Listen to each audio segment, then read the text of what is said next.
अरे कपड़े धूप में किससे पूछकर सुखा रहे हो? तुम्हारे बाप की धूप है क्या? धूप चोर कहीं के, शर्म नहीं आती? गरीब मुल्क को नुकसान पहुंचा रहे हो, हुकूमत को लूट रहे हो। अरे साहब, पूरी दुनिया के लोग कपड़े धूप पर ही सुखाते हैं, इसमें चोरी कैसी? जल्दी से अपने कपड़े उतारो। क्यों साहब, मुझे बगैर कपड़ों के देखना चाहते हो? अरे जो तार पर सुखाने के लिए लटकाए हुए हैं वो उतारो, अगर नहीं तो खर्चा पानी दो और अपनी जान छुड़ाओ।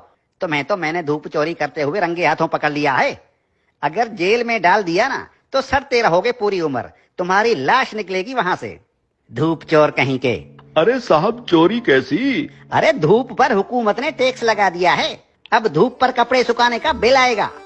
हाँ, लेकिन साहब हमने तो सुना है कि हुकूमत ने सोलर सिस्टम पर टैक्स लगाया है। अरे सोलर सिस्टम क्या पानी पर चलता है? नहीं साहब, सोलर सिस्टम तो धूप पर ही चलता है। तो टैक्स किस पर लगा? साहब सोलर सिस्टम पर। अरे धूप पर लगा ना, मुझे पागल समझ रखा है क्या?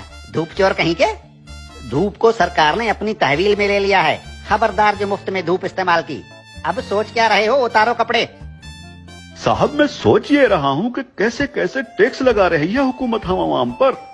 रेडियो हमारे बाप दादा सुनते थे और उसका टैक्स अब हम अदा कर रहे हैं। पीटीवी हम देखते नहीं, उसका टैक्स भी देना पड़ता है। बिजली का मीटर अपने पैसों से खरीदा और लगाया अपने घर की दीवार पर, लेकिन उसका किराया टैक्स की सूरत में देना पड़ता है। बिजली आने का टैक्स, बिजली जाने का टैक्स। अरे साहब, हम कौन कौन से टैक्स अदा करें? और जो IMF का कर्जा लेकर खा गए हो वो कर्जा कौन उतारेगा? अभी तो सांस लेने पर भी टैक्स लगेगा।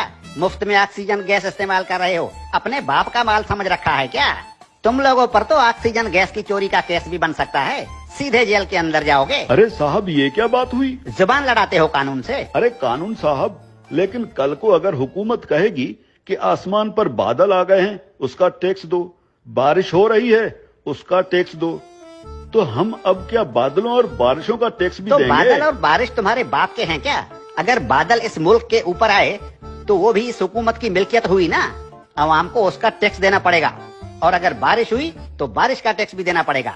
बादलों और बारिशों के बाप का मुल्क है क्या ये? हाँ? ये जो गलियों में धूल उड़ रही होती है ना, जो तुम्हारे मुंह में चली जाती है, इसका टैक्स भी देना होगा। मिट्टी मुफ्त की नहीं है, 76 सालों से मुफ्त खाए जा रहे हो। उतारो अपने कपड़े, धूप को मुफ्त का माल समझ रखा है। याद रखो, जो भी धूप का टैक्स नहीं देगा उसके घर के ऊपर सूरज निकलना बंद हो जाएगा। और हाँ, ये जो बिजली की तारों पर परिंदे बैठते हैं ना, उन्हें भी बता दो कि बिजली के तारों पर अगर बैठे तो उसका टैक्स देना होगा। सरकार परिंदों को बिजली के तारों पर बैठने का बिल भेजेगी। हाँ? टट्टी करने कितने बार जाते हो? बस एक बार जाता हूँ, और अगर पेट खराब हो तो कभी कभी 3-4 बार भी जाना पड़ता है। अपना पेट किसी अच्छे मिस्त्री से बनवा लो। अगर दिन में टट्टी एक बार से ज्यादा आई तो उस पर भी टैक्स लगेगा। हाँ, एक बार टट्टी करने पर पेशाब मुफ्त कर सकते हो। ठीक है कानून साहब, लेकिन पाद और फूसी का भी बता दीजिए। पाद और फूसी गिन गिन के मारा करो, अगर मिकदार ज्यादा हुई तो टैक्स लगेगा।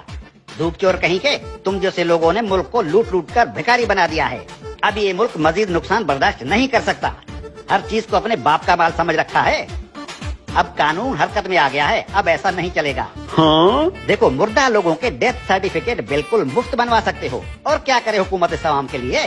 देखो हुकूमत को कितनी फिक्र है इस आवाम की। अरे हुक्मरान मुल्क की सड़कें बंद करवा कर 100 बड़ी और दुनिया की महंगी तरीन गाड़ियों की कतारें बनाकर दिन रात मगरिब से मशरिक और शुमाल से जुनूब के चक्कर लगा रहे होते हैं। किसके लिए? आप आवाम के लिए। तंदूर पर रोटियां लगवा रहे हैं। इतनी फिक्र है हुकूमत को इस आवाम की। इस हुकूमत के किस किस भलाई से मुंह फेरोगे साले धूप चोरो?